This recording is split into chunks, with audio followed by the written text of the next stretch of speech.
SIT custody ಅವಧಿ ಮುಕ್ತಾಯವಾದ ಹಿನ್ನೆಲೆ ಕೋರ್ಟ್ಗೆ ರೇವಣ್ಣ ಅವರನ್ನು ಹಾಜರುಪಡಿಸಲಾಗಿದ್ದು ಮತ್ತೆ ಕಸ್ಟಡಿಗೆ ನೀಡುವಂತೆ ಎಸ್ಐಟಿ ಅಧಿಕಾರಿಗಳು ಮನವಿ ಮಾಡಿದ್ದಾರೆ. ಆದರೆ ನ್ಯಾಯಾಂಗ ಬಂಧನಕ್ಕೆ ಒಪ್ಪಿಸುವಂತೆ ರೇವಣ್ಣ ಪರ ವಕೀಲರು ಮನವಿ ಮಾಡ್ತಾ ಇದ್ದಾರೆ. ಯಾಕಂದ್ರೆ ಜಾಮೀನು ಅರ್ಜಿ ವಿಚಾರಕ್ಕೆ ಸಂಬಂಧಪಟ್ಟಂತೆ ವಿಚಾರಣೆ ನಾಳೆ ಮುಂದೂಡಿಕೆಯಾಗಿದೆ.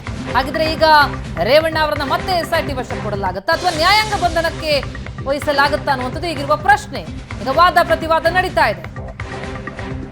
ಎಸ್ಐಟಿ ವಶಕ್ಕೆ ನೀಡದಂತೆ ರೇವಣ್ಣ ಪರ ವಕೀಲರು ವಾದ ಮಾಡ್ತಾ ಇದ್ದಾರೆ. ತನಿಖೆಗೆ ರೇವಣ್ಣ ಸಹಕರಿಸಿಲ್ಲ, ಎಸ್ಐಟಿ ವಶಕ್ಕೆ ಕೊಡಿ ಅಂತ ಎಸ್ಐಟಿ ಪರ ಎಸ್ಪಿಪಿ ವಾದ ಮಾಡ್ತಾ ಇದ್ದಾರೆ.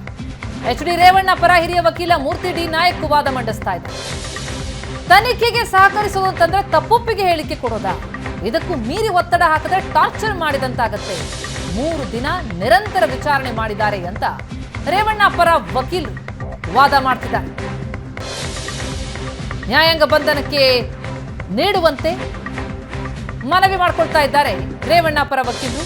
ಆದರೆ ಎಸ್ಐಟಿ ಅಧಿಕಾರಿಗಳಿಂದ ಮತ್ತೆ ಕಸ್ಟಡಿಗೆ ಕೊಡುವಂತೆ ಮನವಿ, ನ್ಯಾಯಾಂಗ ಬಂಧನಕ್ಕೆ ಒಪ್ಪಿಸುವಂತೆ ರೇವಣ್ಣ ಪರ ವಕೀಲರ ಮನವಿ. ನಾಳೆಗೆ ಜಾಮೀನು ಅರ್ಜಿ ವಿಚಾರಣೆ ಮುಂದೂಡಿಕೆಯಾದಂತಹ ಹಿನ್ನೆಲೆಯಲ್ಲಿ ನಾಳೆ ನಿರ್ಧಾರ ಆಗುತ್ತೆ ಜಾಮೀನು ಸಿಗುತ್ತೋ ಇಲ್ವೋ ಅನ್ನೋಂಥದ್ದು. ಆದರೆ ಇವತ್ತಿಗೆ ಎಸ್ಐಟಿ ಕಸ್ಟಡಿ ಅಂತ್ಯ ಆಗ್ತಾ ಇರೋದ್ರಿಂದ ಈಗ ರೇವಣ್ಣ ಅವರನ್ನ ನ್ಯಾಯಾಂಗ ಬಂಧನಕ್ಕೆ ಒಪ್ಪಿಸ್ತಾರ ಅಥವಾ ಮತ್ತೆ ಎಸ್ಐಟಿ ಕಸ್ಟಡಿಗೆ ಕೊಡ್ತಾರ ಅನ್ನೋ ವಿಚಾರಕ್ಕೆ ಸಂಬಂಧಪಟ್ಟಂತೆ ಈಗ ವಾದ ಪ್ರತಿವಾದ ನಡೀತಾ ಇದೆ. ತನಿಖೆಗೆ ಸಹಕರಿಸೋದು ಅಂತಂದ್ರೆ ತಪ್ಪೊಪ್ಪಿಗೆ ಹೇಳಿಕೆ ನೀಡೋದಾ ಅಂತ ಪ್ರಶ್ನಿಸ್ತಾ ಇದ್ದಾರೆ ರೇವಣ್ಣ ಪರ ವಕೀಲರು. ಅನಾರೋಗ್ಯದ ನಡುವೆಯೂ ಕೂಡ ವಿಚಾರಣೆಗೆ ನಾನು ಸಹಕರಿಸಿದ್ದೇನೆ ಸ್ವಾಮಿ, ನಾನು 3 ದಿನದಿಂದ ಮಲಗಿಲ್ಲ ಅಂದಿದ್ದಾರೆ ರೇವಣ್ಣ. ಹೊಟ್ಟೆ ನೋವು ಬಂದು 3 ದಿನದಿಂದ ಮಲಗಿಲ್ಲ. ನ್ಯಾಯಾಧೀಶರ ಎದುರು ಕೈ ಮುಗಿದು ಎಚ್ ಡಿ ರೇವಣ್ಣ ತಮ್ಮ ಅನಾರೋಗ್ಯದ ಬಗ್ಗೆ ಹೇಳ್ಕೊಂಡಿದ್ದಾರೆ. ಜೊತೆಗೆ ನಾನು ಎಲ್ಲಿಯೂ ಹೋಗಿರಲಿಲ್ಲ, ತಂದೆ ಮನೆಯಲ್ಲೇ ಇದ್ದೆ ಅಂತ ಬಂಧನಕ್ಕೂ ಮುನ್ನ ಎಲ್ಲಿದೆ ಅನ್ನುವಂಥ ಪ್ರಶ್ನೆಗೆ ಉತ್ತರಿಸಿದ್ದಾರೆ. ತನಿಖೆ ಮುಕ್ತಾಯವಾಗಿದೆ ಅಂತ ನಿನ್ನೆ ಹೇಳಿದ್ರು, ನಾನು ತಪ್ಪು ಮಾಡಿದ್ರೆ ಒಪ್ಕೊಳ್ತಿದ್ದೆ. ಇದು ರೇವಣ್ಣ ಅವರ ವಾದ.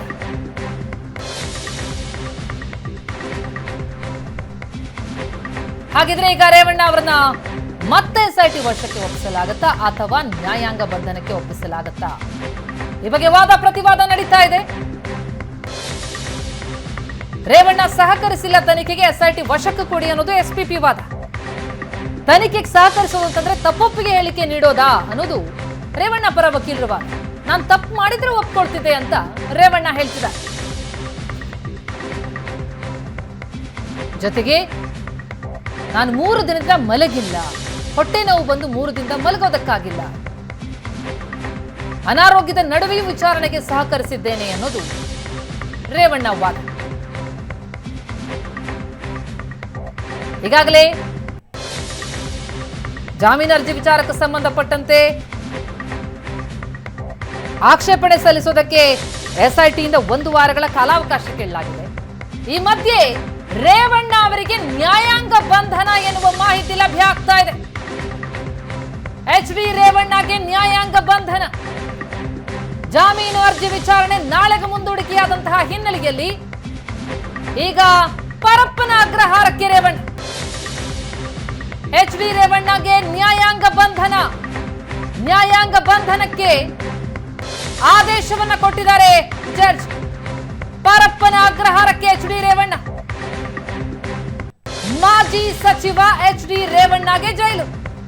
ಪರಪ್ಪನ ಅಗ್ರಹಾರ ಜೈಲಿಗೆ ಕಳಿಸುವಂತೆ ನ್ಯಾಯಾಂಗ ಬಂಧನಕ್ಕೆ ವಹಿಸಿದೆ ಕೋರ್ಟ್.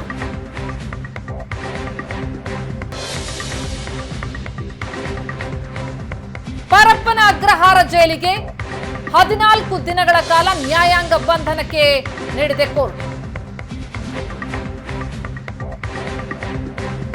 ಎಸ್ಐಟಿ ತನ್ನ ವಶಕ್ಕೆ ಕೇಳ್ತಾ ಇತ್ತು. ಮೇ 14ರವರೆಗೆ ಅಂದ್ರೆ 6 ದಿನಗಳ ನ್ಯಾಯಾಂಗ ಬಂಧನ.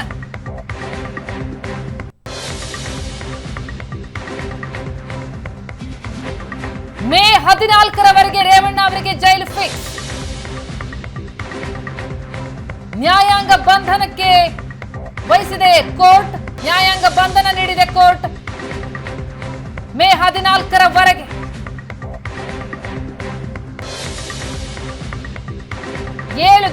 ನ್ಯಾಯಾಂಗ ಬಂಧನ.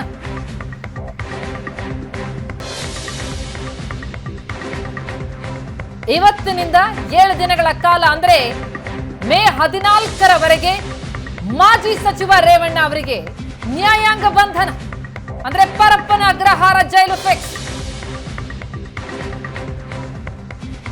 ರೇವಣ್ಣಗೆ ಜೈಲೇ ಗತಿ. ಎಸ್ಐಟಿ ಕಸ್ಟಡಿ ಇವತ್ತಿಗೆ ಅಂತ್ಯ ಆಯಿತು. ಕೋರ್ಟ್ನಲ್ಲಿ ವಾದ ಪ್ರತಿವಾದ ನಡೀತು. ಈಗ ರೇವಣ್ಣ ಜೈಲು ಪಾಲು ಅನ್ನೋದು ನಿರ್ಧಾರ ಆಗಿದೆ. ಮೇ 14ರವರೆಗೆ ಪರಪ್ಪನ ಅಗ್ರಹಾರಕ್ಕೆ ಎಚ್ ಡಿ ರೇವಣ್ಣ ಪಾಲಿಗೆ ಈಗ ಜೈಲು. 4 ದಿನಗಳ ಎಸ್ಐಟಿ ವಿಚಾರಣೆಯನ್ನ ಎದುರಿಸಿದ್ದಾಯಿತು. ಈಗ ಜೈಲು ಪಾಲಾಗ್ತಾ ಇದ್ದಾರೆ ಮಾಜಿ ಸಚಿವ ಎಚ್ ಡಿ ರೇವಣ್ಣ. ಕಿಡ್ನಾಪ್ ಪ್ರಕರಣದಲ್ಲಿ ಕೆಆರ್ ನಗರದ ಸಂತ್ರಸ್ತ ಮಹಿಳೆಯ ಕಿಡ್ನಾಪ್ ಪ್ರಕರಣದಲ್ಲಿ ರೇವಣ್ಣ ಅವರ ಬಂಧನ ಆಯಿತು. 4 ದಿನಗಳ ಎಸ್ಐಟಿ ತನಿಖೆ ಆಯಿತು. ಈಗ ನ್ಯಾಯಾಂಗ ಬಂಧನ. ಮಾಜಿ ಸಚಿವ ಎಚ್ ಡಿ ರೇವಣ್ಣಗೆ ಇನ್ನೇಳು ದಿನ ಜೈಲೇ ಗತಿ. ನ್ಯಾಯಾಧೀಶರಿಂದ ಆದೇಶ. ನ್ಯಾಯಾಂಗ ಬಂಧನವನ್ನು ವಿಧಿಸಿದ್ದಾರೆ ನ್ಯಾಯಾಧೀಶರು. ತನಿಖೆಗೆ ಸಹಕರಿಸಿಲ್ಲ, ಮತ್ತೆ ಎಸ್ಐಟಿ ವಶಕ್ಕೆ ಕೊಡಿ ಅಂತ ಎಸ್ಪಿಪಿ ಕೇಳಿದ್ರು. ಆದ್ರೆ ಈಗ ಜುಡಿಷಿಯಲ್ ಕಸ್ಟಡಿಗೆ ಕೊಡಲಾಗಿದೆ. ನ್ಯಾಯಾಂಗ ಬಂಧನ 7 ದಿನಗಳ ಕಾಲ. ಮೇ 14ರವರೆಗೆ ಮಾಜಿ ಸಚಿವ ಎಚ್ ಡಿ ರೇವಣ್ಣಗೆ ಜೈಲ್ ಫಿಕ್ಸ್.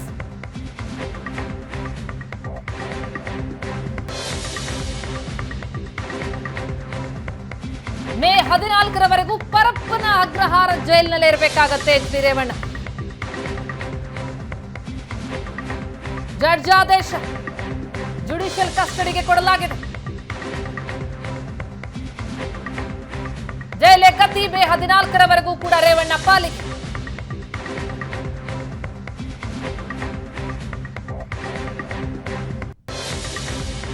ಎಸ್ಐಟಿ ತನ್ನ ವಶಕ್ಕೆ ಕೇಳ್ತಾ ಇತ್ತು.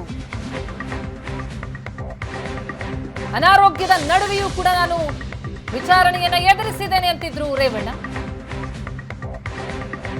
ಜುಡಿಷಿಯಲ್ ಕಸ್ಟಡಿಗೆ ಕೇಳ್ತಾ ಇದ್ರು ಕಳೆದುಕೊಳ್ಳುವಂತೆ ರೇವಣ್ಣ ಪರ ವಕೀಲರು. ಈಗ ಕೋರ್ಟ್ ಕೂಡ ಮೇ 14ರವರೆಗೆ ನ್ಯಾಯಾಂಗ ಬಂಧನಕ್ಕೆ ನೀಡಿದೆ. ಮೇ 14ರವರೆಗೂ ಕೂಡ ರೇವಣ್ಣ ಪರಪ್ಪನ ಅಗ್ರಹಾರ ಜೈಲಿನಲ್ಲಿರಬೇಕಾಗತ್ತೆ. ಸಂತ್ರಸ್ತೆ ಕಿಡ್ನಾಪ್ ಪ್ರಕರಣಕ್ಕೆ ಸಂಬಂಧಪಟ್ಟಂತೆ ಬಂಧನಕ್ಕೊಳಗಾಗಿರುವಂತಹ ಮಾಜಿ ಸಚಿವ ಎಚ್ ಡಿ ರೇವಣ್ಣ ಅವರಿಗೆ ಇನ್ನೇಳು ದಿನಗಳ ಕಾಲ ನ್ಯಾಯಾಂಗ ಬಂಧನ. ಮೇ 14ರವರೆಗೂ ಕೂಡ ಪರಪ್ಪನ ಅಗ್ರಹಾರ ಜೈಲೇ ಫಿಕ್ಸ್.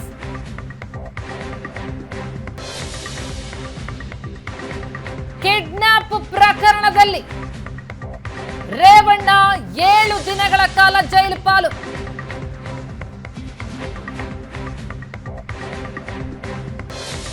ನ್ಯಾಯಾಂಗ ಬಂಧನಕ್ಕೆ ವಿಧಿಸಲಾಗಿದೆ. ಮೈಸೂರು ಕೆಆರ್ ನಗರ ಸಂತ್ರಸ್ತ ಮಹಿಳೆಯ ಕಿಡ್ನಾಪ್ ಪ್ರಕರಣದಲ್ಲಿ ಬಂಧನಕ್ಕೊಳಗಾಗಿರುವಂತಹ ರೇವಣ್ಣ ಈಗ 7 ದಿನಗಳ ಕಾಲ ಜೈಲು ಪಾಲಾಗ್ತಾ ಇದೆ.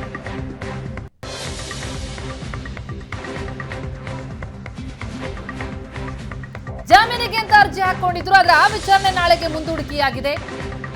ಹಾಗಾದ್ರೆ ಈಗ ಎಸ್ಐಟಿ ಕಸ್ಟಡಿ ಅಂತ್ಯ ಆದ್ಮೇಲೆ ವಾಟ್ ನೆಕ್ಸ್ಟ್ ಅಂತ ಚರ್ಚೆ ನಡೀತು, ವಾದ ವಿವಾದಗಳು ನಡೆದವು. ಈಗ ನ್ಯಾಯಾಧೀಶರು ಆದೇಶ ಕೊಟ್ಟಿದ್ದಾರೆ.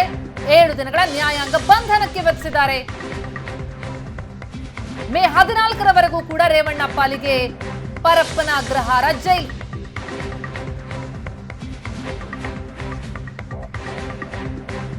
ಶಾಸಕ ಮಾಜಿ ಸಚಿವ ಎಚ್ ಡಿ ರೇವಣ್ಣ ಪರಪ್ಪನ ಅಗ್ರಹಾರ ಜೈಲಿಗೆ ಹೋಗ್ಬೇಕಾಗತ್ತೆ. ಈಗ ಎಸ್ಐಟಿ ಕಚೇರಿಯಿಂದ ಈಗ ಪರಪ್ಪನ ಅಗ್ರಹಾರ ಜೈಲಿಗೆ ಶಿಫ್ಟ್ ಆಗಬೇಕು. ಮೇ 14ರವರೆಗೂ ಕೂಡ ನ್ಯಾಯಾಂಗ ಬಂಧನ. 7 ದಿನಗಳ ಜುಡಿಷಿಯಲ್ ಕಸ್ಟಡಿಗೆ ಕೊಡಲಾಗಿದೆ ಎಚ್ ಡಿ ರೇವಣ್ಣ ಅವರನ್ನ. 4 ದಿನಗಳಿಂದ ನಿರಂತರ ವಿಚಾರಣೆಯನ್ನ ಎದುರಿಸ್ತಾ ಇದ್ರು ರೇವಣ್ಣ. ತನಿಖೆಗೆ ಸಹಕರಿಸ್ತಾ ಇಲ್ಲ, ಯಾವುದಕ್ಕೂ ಸಮರ್ಪಕ ಉತ್ತರ ಕೊಡ್ತಿಲ್ಲ. ಇದು ಎಸ್ಐಟಿಯ ವಾದವಾಗಿತ್ತು. ಅನಾರೋಗ್ಯದ ನಡುವೆಯೂ ಕೂಡ ನಾನು ಸಹಕರಿಸಿದ್ದೇನೆ. ಹೊಟ್ಟೆ ನೋವು ಬಂದು 3 ದಿನದಿಂದ ಮಲಗಿರಲಿಲ್ಲ. ತನಿಖೆ ಮುಕ್ತಾಯ ಆಗಿದೆ ಅಂತ ಹೇಳಿದ್ರು. ನಾನು ತಪ್ಪು ಮಾಡಿದ್ರೆ ಒಪ್ಕೊಳ್ತಿದ್ದೆ ಅನ್ನೋದು ರೇವಣ್ಣ ವಾದವಾಗಿತ್ತು. ವಾದ ಪ್ರತಿವಾದ ಆಲಿಸಿದಂತಹ ಕೋರ್ಟ್ ಈಗ ಎಸ್ಐಟಿ ಕಸ್ಟಡಿಯಲ್ಲಿದ್ದ ರೇವಣ್ಣ ಅವರನ್ನ ನ್ಯಾಯಾಂಗ ಬಂಧನಕ್ಕೆ ಒಳಪಡಿಸಿದೆ. ಮೇ 14ರವರೆಗೂ ಕೂಡ ರೇವಣ್ಣಗೆ ಜುಡಿಷಿಯಲ್ ಕಸ್ಟಡಿ.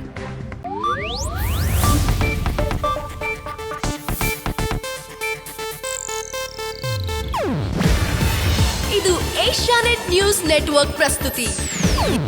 ನೀವು ನೋಡ್ತಿದ್ದೀರಾ ಏಷ್ಯಾನೆಟ್ ಸುವರ್ಣ ನ್ಯೂಸ್.